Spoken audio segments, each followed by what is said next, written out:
Istri umroh, suami selingkuh.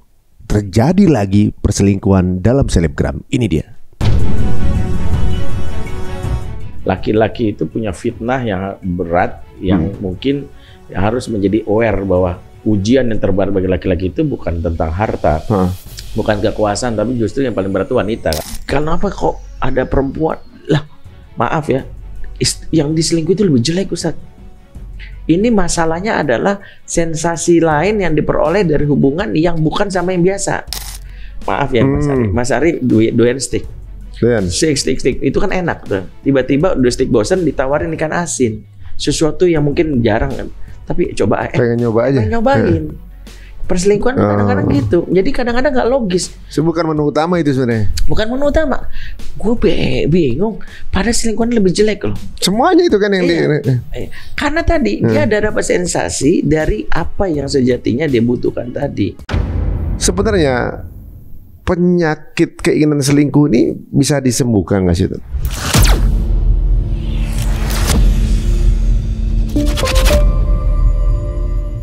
Assalamualaikum warahmatullahi wabarakatuh. Apa kabar teman-teman semuanya? Kembali lagi di Cerita Untung, dan semoga akan mendapatkan keberuntungan di setiap tayangan dari episode kita ya.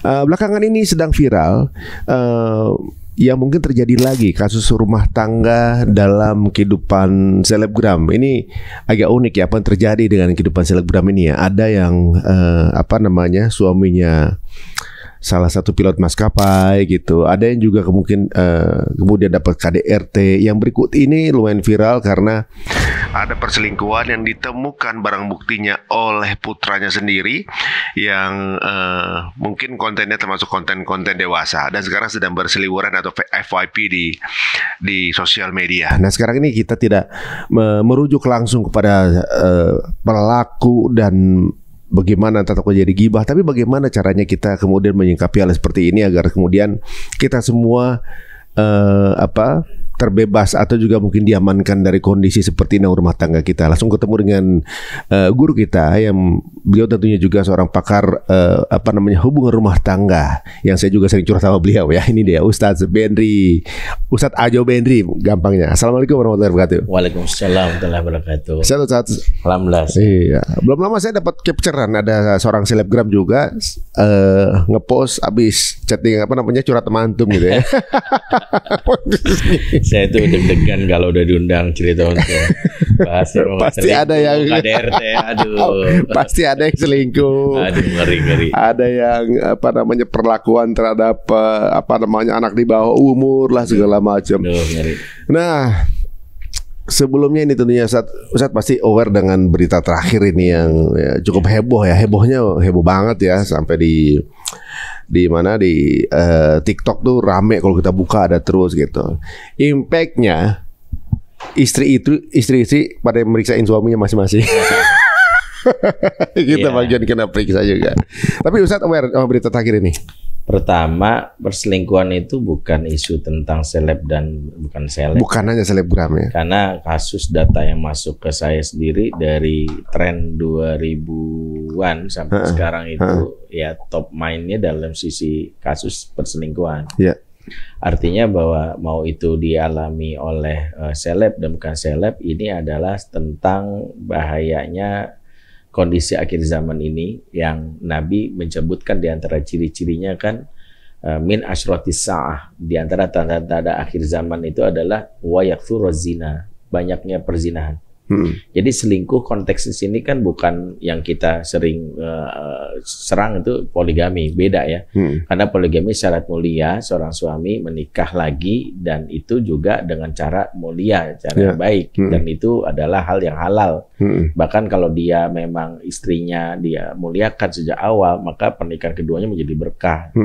Bedanya kalau perselingkuhan adalah di proses di mana dia masih berstatus suami orang, dia melakukan hal yang melanggar syariat, sama seperti orang yang belum nikah sudah melakukan pelanggaran seperti berduaan, chattingan mesra, bahkan melakukan yang mengerikan seperti persetubuhan, itu kan perzinahan. Nah, itulah tanda-tanda akhir zaman yang sebenarnya dari hadis ini saya menangkap bahwa perselingkuhan ini memang akan dialami seiring dengan banyak faktornya tentu saja.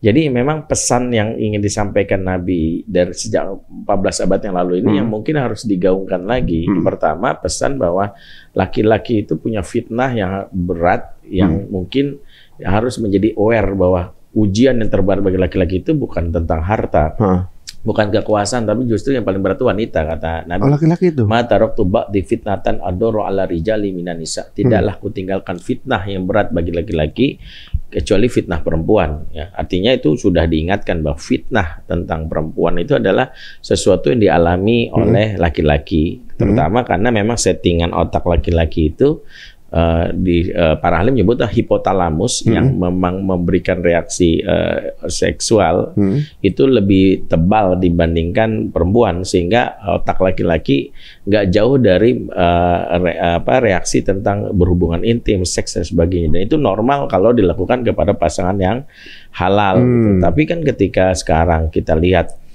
stimulasi di masyarakat, handphone di tangan, tampilan-tampilan pakaian-pakaian yang mata itu mudah melihatnya, mengaksesnya. Dulu mungkin zaman dahulu itu sesuatu yang sangat-sangat tabu, susah. Sekarang begitu mudah diakses bahkan oleh anak-anak hari ini. Dan bedanya adalah kalau anak-anak dia melakukan dalam tanda kutip perzinahan lewat yang sekarang juga mengerikan, pacaran anak 10 sampai 12 tahun sudah check-in kan kita tahu itu ya di rumah kosong atau di rumahnya atau di kamar, dan ini dialami oleh orang yang sudah menikah.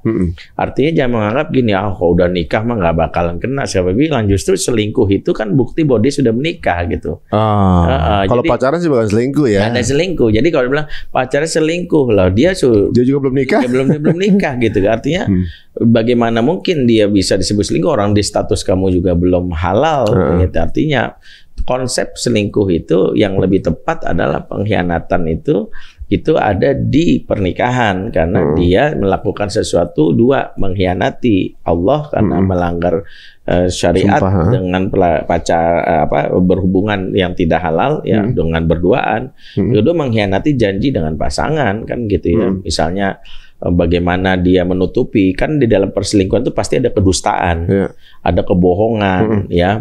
Bagaimana dia memanipulasi seolah-olah lagi di mana sayang gitu, enggak nih lagi sama teman, pasti bohong gitu ya. Artinya itu adalah bentuk dari bagaimana maksiat itu berkumpul bersama dalam perselingkuhan. Makanya kalau saya memang memandangnya, kita justru diingatkan dengan kejadian ini jangan memandang kasus itu dengan keponya yang mana. Hati-hati, jangan-jangan kalau kita justru dalam tanda kutip hanya menyebarkan aib orang dengan tujuan adalah tuh lu dasar lu tukang selingkuh, kita ngambil pelajaran, nanti bisa jadi kita diuji dengan yang sama seperti itu. Ngeri. Makanya saya termasuk orang yang bilang perselingkuhan itu harusnya ibroh pelajaran buat kita. Kita kan memandang kejadian itu harusnya betul-betul untuk pelajar buat kita. Contoh gini ya, Quran ketika membuat cerita tentang adanya perselingkuhan dan rencana makar perzinahan yang akan dialami oleh Nabi, bahasa Quran itu halus sekali. Walaqad hammat bihi wa hamma biha, surat Yusuf ayat 4. Sungguh wanita itu hendak menggoda Yusuf. Allah tidak sebutkan siapa wanita itu. Allah hanya wanita itu hendak menggoda Yusuf, wahama biha, dan dia pun ya mau juga. Artinya Allah tak sebutkan nama, cuma ceritakan ada seorang wanita yang akan menggoda, dan laki-laki itu pun tertarik gitu. Tidak disebutkan wanita itu namanya siapa.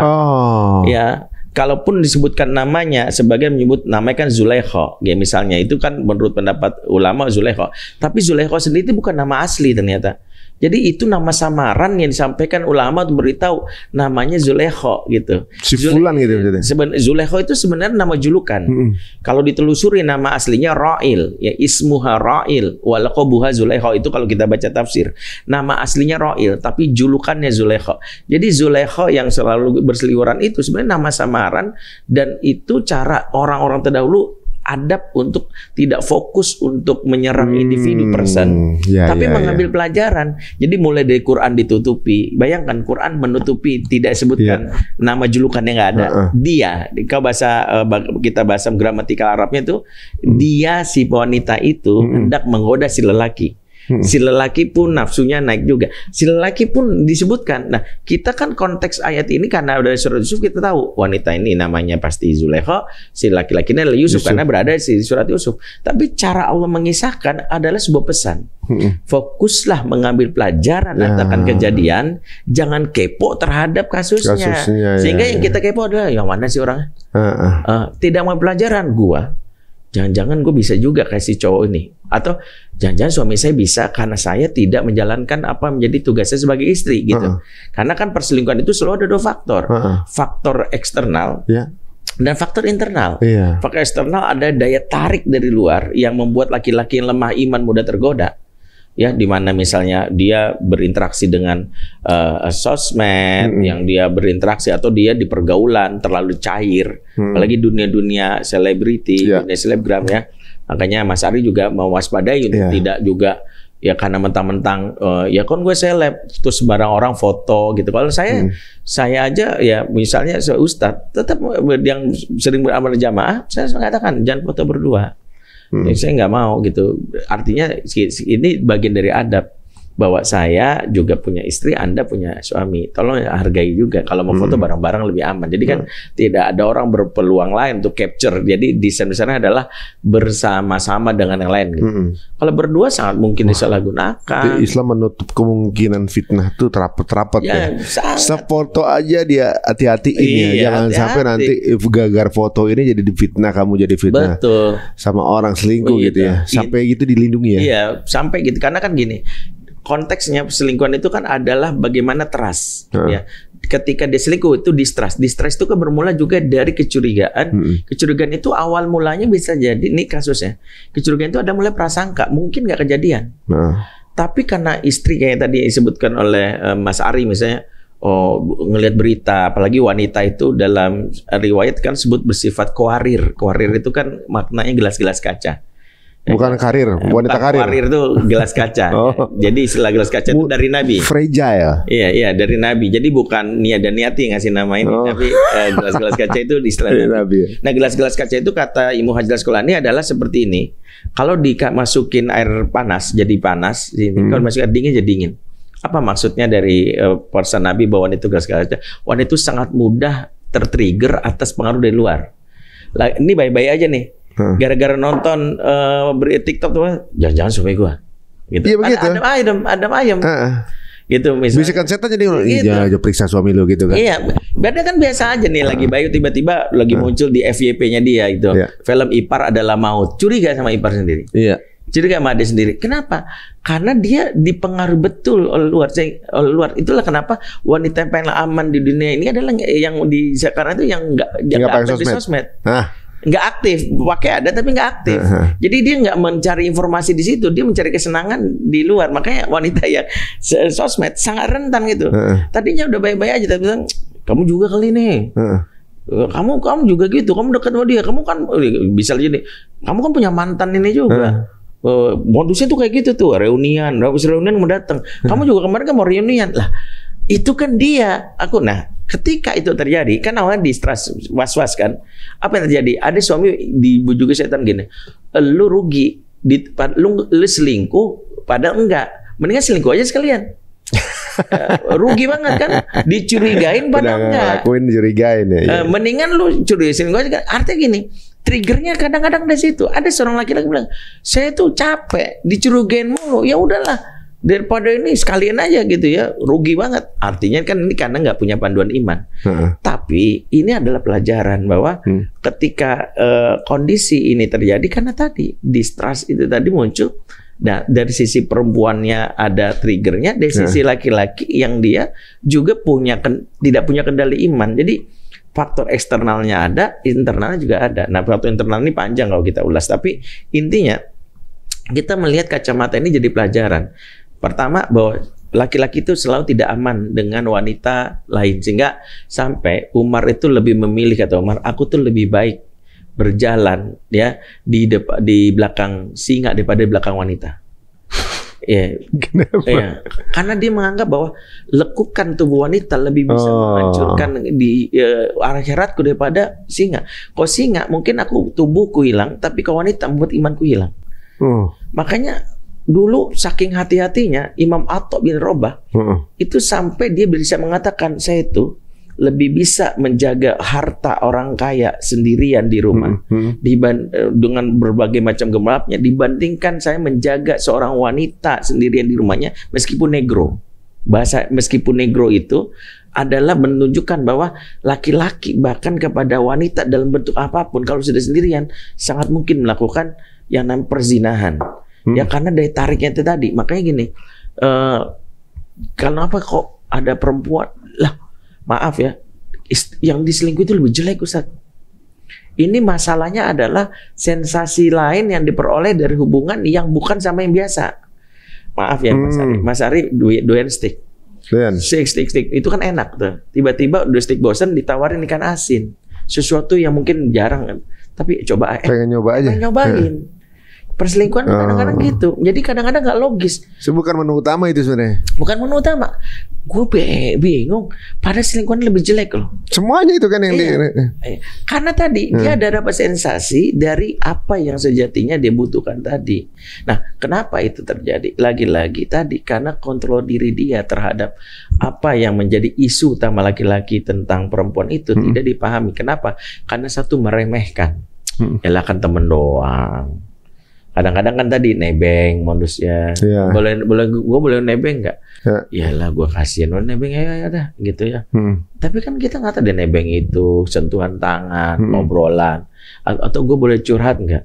Lah kenapa? Ya karena kan lu laki-laki, gue pengen tahu cara pandang laki-laki. Akhirnya merasa nyaman dan itulah ada satu hal yang kadang-kadang inilah menjadi kenapa selingkuh itu sulit sekali diobati, bahkan bisa dikategorikan candu.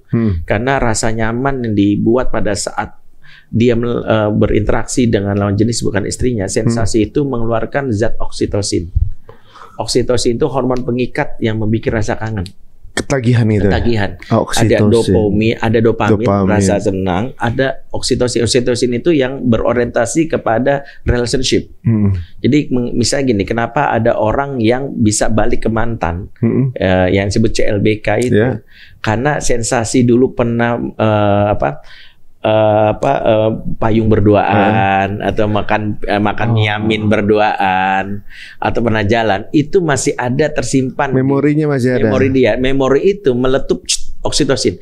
Oksitosin membuat kangen ya gitu, dulu pernah berduaan sama dia, dulu pernah makan nyamin berdua, dulu pernah hujan-hujanan berdua gitu. Apalagi kalau dulu pernah melakukan persetubuhan zina, waduh kangen banget. Nah, oksitosinnya meletup. Nah, oksitosin itu mendorong dia, cobalah scrolling. Nah, scrolling tuh awalnya tuh kalau CLBK tuh gitu. Cobalah scrolling dulu kali di mana sih kabar dia set. Disitulah akhirnya ternyata muncullah setan kan pintar merekayasa perselingkuhan. Dibikinlah ternyata dia sudah dalam kondisi nggak ada pasangannya. Jangan-jangan dia pernah masalah sama pasangannya. Kan gitu ya. Biasa kan gitu. Biasanya ada fotonya nih. Ada sama suami udah nggak ada lagi sama suami. Wah jangan-jangan coba sangat hai gitu kan. Dari situlah ada rumus, gara-gara high titik rusak move on sebelanga.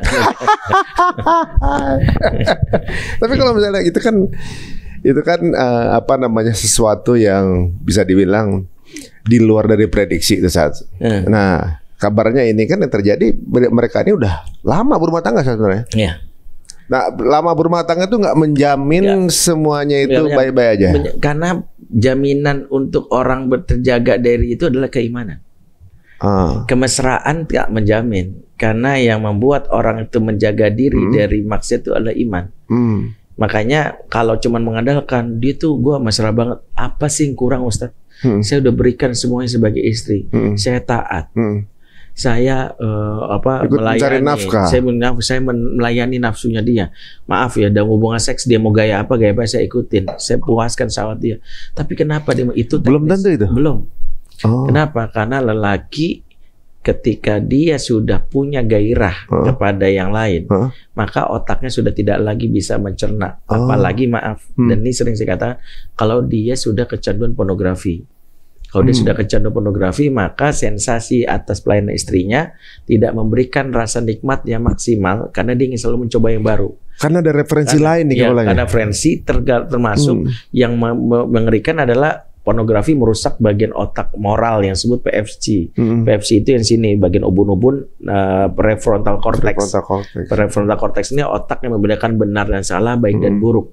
Ketika otak ini sudah banjir karena dopamin berlebihan akibat menonton film porno, seperti lahan tanah, kalau dibanjirin air maka pasti rusak. Misalnya banjir bandang masuk ke sebuah sawah. Kalau airnya secukupnya tumbuh subur kan padinya. Tapi kalau airnya banjir pasti rusak. Otak manusia rusak karena ada banjir dopamin. Istilahnya ODP, over dopamine production. Apa itu impactnya? Over dopamine production itu membuat dia tidak lagi punya braking system. Braking system itu sistem kontrol. Nggak punya sistem pengereman. Jadi ketika ngelihat bahkan maaf kasarnya anaknya bisa dihajar, apalagi perempuan lain, sama anaknya aja dia bisa melakukan itu, apalagi sama orang lain. Jadi yang suka justru dia anak sendiri diperkosa apa segala macam itu gara-gara porno aja. Pasti, saya bisa simpulkan dari sisi ilmiah, pasti otak FFC-nya rusak karena pecandu pornografi. Soalnya nggak mungkin dia dapat referensi itu karena sistem braking sistemnya udah rusak, sistem pengereman dia. Makanya ketika ada yang cerita dulu ada kasus seorang bapak dalam tanda kutip menggauli anaknya, dititipkan padahal udah bercerai sama mantannya kan. Si mantan dititipin anaknya, nih kan jadwal kamu mengasuh anaknya tidur sama si bapaknya perempuan. Apa yang terjadi? Anaknya digaulin. Padahal anaknya masih bocah umur 8 tahun kalau nggak salah. Kalau itu kasus damkar kalau nggak salah. Nah itu kenapa bisa terjadi? Karena kontrol dia atau kontrol diri dia itu udah rusak karena ini. Saya pastikan dia pasti PFC-nya rusak. Gitu. Ini juga yang kasus terakhir ini merekanya ini ngerekam video juga melakukan hal itu. Berarti kan akan ditonton lagi. Betul. Berarti udah biasa melihat seperti hal itu. Makanya pornografi itu sumber pertama malapetaka. Makanya kenapa Ibu Eli Risman bilang itu sebut narkolema, narkotika lewat mata. Lebih parah lagi, bagian otak yang rusaknya lebih parah daripada mengkonsumsi kokain, sabu-sabu. Sampai seperti itu. Dan ini juga menjadi salah satu hal yang membuat kenapa saya termasuk orang yang kalau ditanya perceraian terjadi, ada salah satu yang bertanya salah satu seleb gitu, Ustadz, kami udah nggak jadi suami istri, boleh nggak anak saya yang perempuan dijemput bapaknya tidur bareng sama bapaknya gitu misalnya, karena di bapaknya kan juga punya hak atas dia. Saya cuma nanya satu hal, selama kamu nikah sama dia, kamu apa yang kamu ketahui tentang suami kamu? Apakah dia sering nonton film porno atau enggak? Jujur aja sama saya gitu. Dia bilang, sering Ustaz, dia sering kali menghayal untuk kita berhubungan saja nonton film porno dulu untuk bisa membuat dia bergairah gitu. Maka saya langsung bilang kalau gitu jangan pernah anak perempuanmu tidur sama bapaknya walaupun itu bapak kandung. Karena demi menjaga, karena bapak yang sudah kecanduan pornografi melakukan itu. Nah kembali kalau dalam konteks sekarang perselingkuhan, maka perselingkuhan itu seperti itu. Jadi padahal saya udah berikan Ustaz, kata istrinya. Karena tadi yang bisa mengendalikan itu adalah iman. Nah, makanya pondasi pertama rumah tangga itu nggak bisa dengan sekedar kemesraan. Ketika istri tidak lagi dalam hal ini tidak sesuai, bahkan ketika istri tidak memenuhi harapan kita, hasrat kita, iman akan menjaga dia. Setidaknya satu, orang-orang beriman dia tahu proteksi pertama dari perselingkuhan apa? Jaga pandangan. Qulil mu'minina yaghuddu min absarihim wa yahfazuna furujahum. Katakanlah kepada orang-orang mukmin untuk menahan pandangan, menjaga kemaluan. Itu kan perintah Allah kepada orang beriman. Iman identik dan menjaga pandangan. Ayat ini kan mengkorelasikan gini. Mengkorelasikan ya. Susah banget ngomong. Yaitu adalah bukan dari mata turun ke hati yang selama ini sering kita sebutkan. Yang benar dari mata turun ke kemaluan. Apa maksudnya? Siapa yang nggak bisa jaga matanya nggak bisa jaga kemaluannya. Makanya kenapa menjaga mata itu satu hal penting, dan itu adalah salah satu adab hari ini yang harus dimunculkan supaya orang nggak sembarangan melihat. Yang kedua adalah dia tidak sembarangan melirik, karena ketika dia tertarik dengan pandangan yang haram, yang halal udah nggak nikmat. Itu rumusnya. Yang haram udah sering liatin, yang halal nggak nikmat. Istri yang dalam ini berpakaian seksi pun yang menggoda kita, dia kan biasa.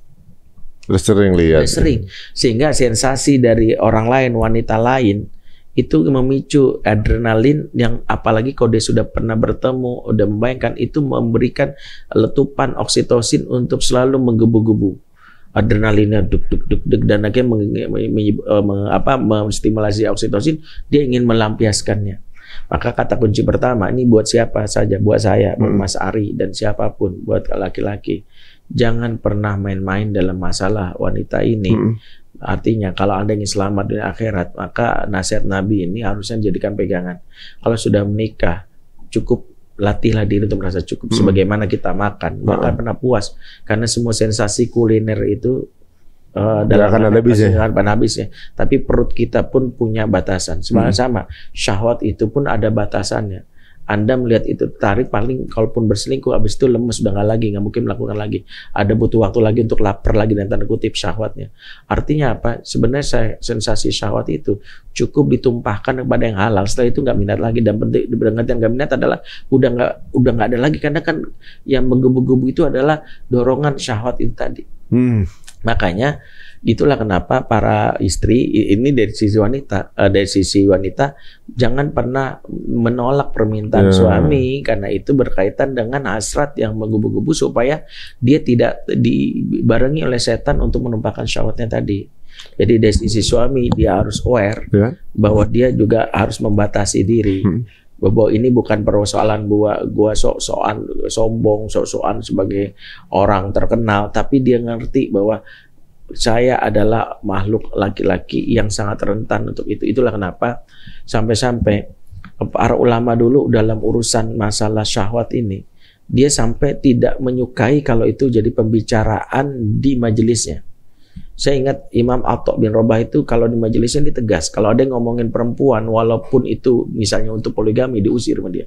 Jannibu majalisana min dzikri nisa wa dzikri ta'am, gitu. Jauhi majelis kami dari ngomongin perempuan sama ngomongin anak-anak. Ngomongin perempuan dan makanan. Jangan ngomongin perempuan, makanan. Majelis saya itu enggak. Majelis saya itu bicara tentang ilmu. Kalaupun ngomongin perempuan itu berkaitan dengan ilmu, bukan tentang ente kapan menikah lagi, ente sebagainya. Itu men-trigger orang untuk kadang-kadang dia yang punya syahwat berlebih untuk tidak mensyukuri istrinya. Kenapa?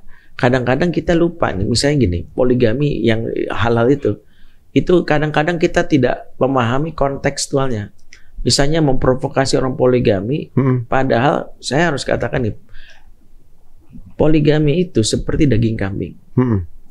Tidak semua orang cocok makan daging kambing, tergantung kondisi medisnya. Ada orang hipertensi, diabetes, terus kemudian saya bilang gitu, makan dong daging kambing, enak lagi, ini makanan sunnah Nabi. Saya paksain makan daging kambing, kolaps dia. Karena saya tidak mendiagnosis kondisi medisnya dia. Ya, sama. Poligami itu adalah ada orang yang dia sendiri sama istrinya itu suka ribut. Dia sama anaknya nggak deket. Kondisi psikis dia orang yang mudah sekali nggak setia. Dia mau mudah banget tertrigger. Kita komporin poligami. Yang dibayangkan dia bukan poligami fokusnya. Kalau poligami kan ibadah. Yang penting adalah ada jalan untuk melampiaskan syahwat. Maka yang difokuskan pada dia adalah pelampiasan syahwatnya ada caranya. Jadi akhirnya alih-alih dia terlatih untuk mengontrol dirinya, pokoknya gue harus puasin syahwat gue, pokoknya puasin syahwat gue. Sehingga otak dia itu nggak pernah jauh dari harus puasin syahwat. Padahal tabiat agama melatih kita untuk cukup. Latihan pertama kenapa puasa itu kan melatih cukup, belajar cukup. Makanya kalau kita udah latihan pertama cukup, jangan paksakan diri untuk nambah. Karena cukup itu adalah bentuk dari pemahaman kita untuk menyikapi hidup itu nggak usah berlebihan. Syahwat itu baru boleh kita puaskan bukan di dunia, nanti di surga. Maka di surga itu nggak ada batasan. Kenapa ada Islam itu ada batasan? Karena tahu syahwat itu jangan dipuaskan, tapi dikontrol. Itu maksudnya. Nah, semuanya tuh bisa dikontrol. Iya, sehingga harus dikendalikan. Makanya kalau kita sudah merasa cukup dengan satu istri, sudah. Pembicara-pembicara yang lain itu hanya memicu untuk nggak puas sama satu istri. Akhirnya yang disebut poligami niatnya malah jadi perselingkuhan. Dia bilang, oh berarti gue ada peluang, gue mau poligami. Nah, mau poligaminya ini kadang-kadang bukan cara syar'i. Mau poligaminya, japri. Pas udah ke gap baru bilang poligami. Oh, itu emergency exit. Emergency exit itu bilang. Padahal di proses sebelumnya itu Dia sudah lakukan dengan cara yang haram. Itu kenapa orang sekarang jadi merendahkan poligami karena lalui oleh oknum ini. Oknum yang dia pas sudah ke gap bilang, anak kan boleh Ustaz poligami, tapi ente telah merusak syariatnya. Ente berduaan jalan, ente makan bareng, ente kemudian check-in berdua, udah ke gap baru bilang, Anda mau poligami Ustaz mau nikah. Itu kan sama aja merusak syariat. Orang kayak gini merendahkan syariat. Giliran dia ke gap ketangkep baru bilang poligami. Kalau dia mau poligami, harusnya prosesnya proses yang benar. Jadi inilah kenapa saya agak sedikit marah sama orang-orang yang kadang-kadang modus di baliknya. Dia adalah memang pelaku selingkuh, dia jadikan ketika ke gapnya poligami. Harusnya, makanya saya bilang kita harus hati-hati sehingga seolah-olah akhirnya ini yang kadang-kadang narasi muncul. Ya, orang poligami itu pasti selingkuh, itu kan ngerikan. Itu kan sama aja menuduh Rasul kan. Kita kan nggak pengen.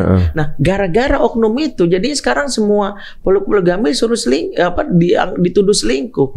Kenapa? Karena prosesnya. Ya, makanya saya bilang kita nggak usah bahas poligaminya. Poligami itu adalah syariat mulia dan kita sudah yakin itu. Dan itu dimiliki oleh orang istimewa. Yang dia mau poligami punya on mission. Jadi bukan sekedar muasin syahwat. Nabi itu poligaminya on mission. Dia menikahi Aisyah dalam rangka menjalin kekerabatan dengan Abu Bakar. Dia menikahi Hafsah dalam rangka menjalin kekerabatan dengan Umar. Dia menikahi Zainab binti Jahsy dalam rangka untuk misalnya untuk membatalkan syariat yang melarang menikah anak angkat. Itu kan pelajaran situ. Dia menikahi bagaimana Sofia dalam rangka untuk berdakwah di kalangan orang Yahudi. Ada putrinya orang Yahudi yang menikahi sehingga orang Yahudi ada yang mau masuk Islam. Jadi on mission semua Nabi. Jadi bukan sekedar pertimbangan nafsu nih, nafsu puasin gitu. Nah, ketika kita tidak punya on mission, maka yang terjadi adalah memandang syariat itu, memandang poligami itu sebagai pemuasan syahwat. Sehingga tadi itulah selingkuh itu muncul dari situ. Jadi salah persepsi ya, seperti halnya gara-gara ustadz cabul yang ada di sekolah-sekolah itu, pesantren yang bagus-bagus ikut kena dampak kan gitu ya. Betul. Yang banyak hal-hal syariat yang akhirnya dijelekan oleh oknum Islam sendiri. Makanya sekarang yang kita ingin mengatakan bahwa jangan yang udah jelas-jelas selingkuh jangan bilang saya poligami, jangan. Bilang aja aku aja ente selingkuh, tobat. Kalau enggak rumah tangga ente makin hancur. Bilang aja ya Ustaz saya akui saya selingkuh, saya mau bertobat. Jadi jangan udah ke gap selingkuh, udah ketahuan ada fotonya, ada viral, kemudian saya mau poligami itu sebagainya. Dan itu yang membuat akhirnya orang jadi muak dengan poligami.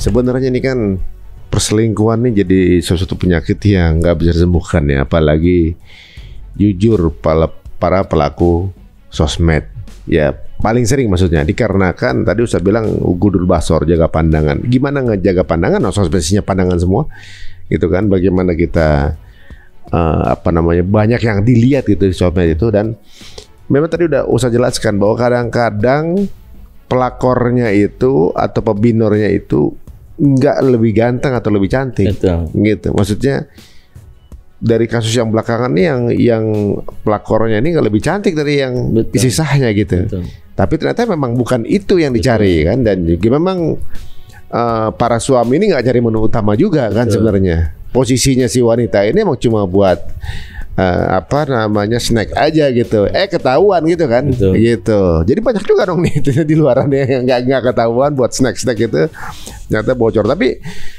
sebenarnya penyakit keinginan selingkuh ini bisa disembuhkan nggak sih? Iya, karena kan selingkuh itu candu. Maka candu itu layaknya kita candu putau, candu sabu, ada terapi yang memang harus konsisten terhadap hal misalnya gini.